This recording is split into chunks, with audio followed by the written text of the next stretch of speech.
তিনটি লক্ষণ দেখলে বুঝবেন আপনার নামাজ কবুল হচ্ছে না। আমরা অনেকেই আলহামদুলিল্লাহ নামাজ পড়া শুরু করেছি, অনেকেই নামাজ পড়ি, তবে আমাদের কিছু ভুলের কারণে আমাদের অনেকের নামাজ কবুল হচ্ছে না, আমাদের নামাজ বরবাদ হয়ে যাচ্ছে। এই নামাজ আমাকে কিয়ামতের ময়দানে জান্নাতে নিতে পারবে না। এই জন্য এই তিনটি লক্ষণ দেখলে বুঝবেন নামাজ হচ্ছে না, নামাজটাকে আরো ভালো করার চেষ্টা করবেন। এক নাম্বার হচ্ছে, আপনি যখনই নামাজ পড়তে যান তখন নামাজে মনোযোগ থাকে না। আপনি নামাজে দাঁড়িয়ে আছেন, আপনার মনটা দোকানে চলে গেছে, আপনার মনটা সংসারের কাজে চলে গেছে, আপনার মনটা মাঠে চলে গেছে। আপনার পাশে যে লোকটা আছে সেও জানে না, ইমাম সাহেবও জানে না, আল্লাহ কিন্তু সবই দেখেন। নামাজ যদি মনোযোগ না থাকে, বারবার নামাজ পড়তেছেন, মনোযোগ বারবার চলে যাচ্ছে, আর আপনি আর নামাজের ভিতরে মনোযোগ নিয়ে আসেন না, বোঝা গেল আপনার নামাজের ভিতরে খুশু খুশু নাই। যদি এরকম হয় তাহলে আপনার এই নামাজটা পরিপূর্ণভাবে আদায় হচ্ছে না, আল্লাহ এই আপনার নামাজটা কবুল করবেন না। In the day of judgement, কিয়ামতের ময়দানে এই নামাজটাকে আল্লাহ তাআলা ময়লা কাপড় চোপড় যেভাবে আমরা দলামুচ করে ফেলে দেই, আল্লাহ তাআলা এই নামাজগুলোটাকেও এভাবে ফেলে দিবেন।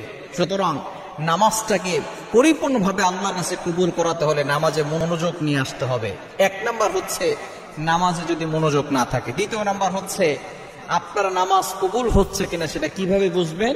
যদি আপনি দেখেন যে নামাজ পড়ার পরেও আপনি গুনাহ থেকে বাঁচতে পারছেন না, নামাজ পড়ার পরেও আপনি কবিরা গুনাহ করছেন, নামাজ পড়ার পরেও সুদ খাচ্ছেন, নামাজ পড়ার পরেও ঘুষ খাচ্ছেন, মনে করবেন আপনার নামাজ পরিপূর্ণভাবে আল্লাহর কাছে কবুল হচ্ছে না। কেন, যদি আপনার নামাজ কবুল হতো তাহলে আপনি গুনাহ থেকে বাঁচতেন। এটা আল্লাহর ওয়াদা। কোরআন বলছে 21 নম্বর পারার 1 নম্বর পৃষ্ঠার 2 নম্বর লাইন, সূরা আনকাবুতের 45 নম্বর আয়াতে আল্লাহ বলছেন, ইন্নাস সালাতা তানহা আনিল ফাহশাই ওয়াল মুনকার, prayer forbids all kinds of shameless and obscene arts.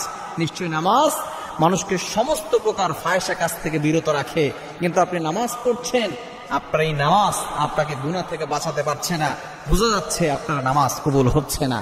এবং 3 নাম্বার হচ্ছে, যখন আপনি নামাজ পড়ে, নামাজ পড়ার পরে যদি আপনার ভিতরে অহংকার চলে আসে, আপনার ভিতরে বরত্ব চলে আসে, আমি নামাজ পড়ি, আমি ভালো মুসল্লি, তুমি নামাজ পড়ো না, তুমি খারাপ হয়ে গেছো, তুমি বেঈমান হয়ে গেছো, এই ধরনের কথা যারা নামাজ পড়ার পরে বলে, তাহলে বোঝা যাচ্ছে যে তাদের নামাজ কবুল হচ্ছে না। কেননা নামাজ মানুষকে বিনয়ী বানায়, নামাজ মানুষকে অহংকারী বানায় না।